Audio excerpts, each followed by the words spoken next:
ক্ষমতার ব্যবহার করে এসেছি, কোনো সময় অপব্যবহার করি নাই। নওগাঁয় বিএনপি চেয়ারপারসন ও সাবেক প্রধানমন্ত্রী বেগম খালেদা জিয়ার রুহের মাগফিরাত কামনায় দোয়া মাহফিল ও সাংবাদিকদের সঙ্গে মতবিনিময় সভা অনুষ্ঠিত হয়েছে। নাজমুল হকের পাঠানো তথ্যে বিস্তারিত। আর সিনিয়র সহসভাপতি পদাধিকার বলে এসপি মহোদয়, তারপরে সহসভাপতি এডিসি মহোদয়। তাহলে সেই কারণে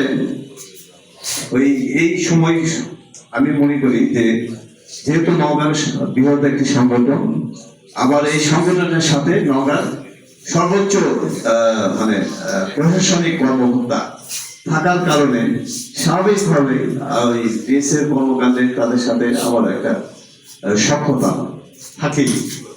বাংলাদেশ জাতীয়তাবাদী দল বিএনপির চেয়ারপারসন ও সাবেক প্রধানমন্ত্রী বেগম খালেদা জিয়ার রুহের মাগফিরাত কামনায় নওগাঁয় দোয়া ও মিলাদ মাহফিল অনুষ্ঠিত হয়েছে।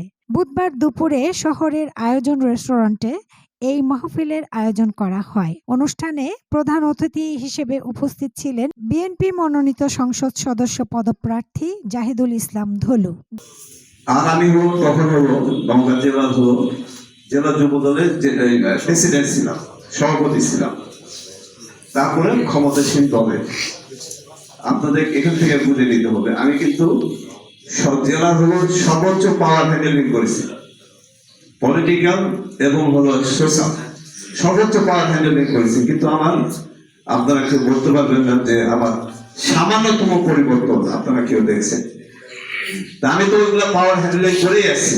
দোয়া শেষে স্থানীয় সাংবাদিকদের সঙ্গে এক মত বিনিময় সভায় মিলিত হন তিনি। মত বিনিময়কালে জাহিদুল ইসলাম ধলু বলেন, দেশের গণতন্ত্র পুনরুদ্ধার ও জনগণের অধিকার প্রতিষ্ঠায় সাংবাদিকদের ভূমিকা অত্যন্ত গুরুত্বপূর্ণ। এ সময় তিনি নওগাঁর সার্বিক উন্নয়নে সাংবাদিক ও সাধারণ জনগণকে সাথে নিয়ে ঐক্যবদ্ধভাবে কাজ করার অঙ্গীকার ব্যক্ত করেন। অনুষ্ঠানে সাংবাদিক ও স্থানীয় সুধীজন উপস্থিত ছিলেন। এ সময় জাহিদুল ইসলাম ধলু নওগাঁর ভবিষ্যৎ রাজনৈতিক কর্মকাণ্ড, গণমাধ্যম কর্মীদের বিভিন্ন প্রশ্নের উত্তর দেন। পারুল বণিক ছোঁয়া, ডেস্ক রিপোর্ট, এন্টার টিভি।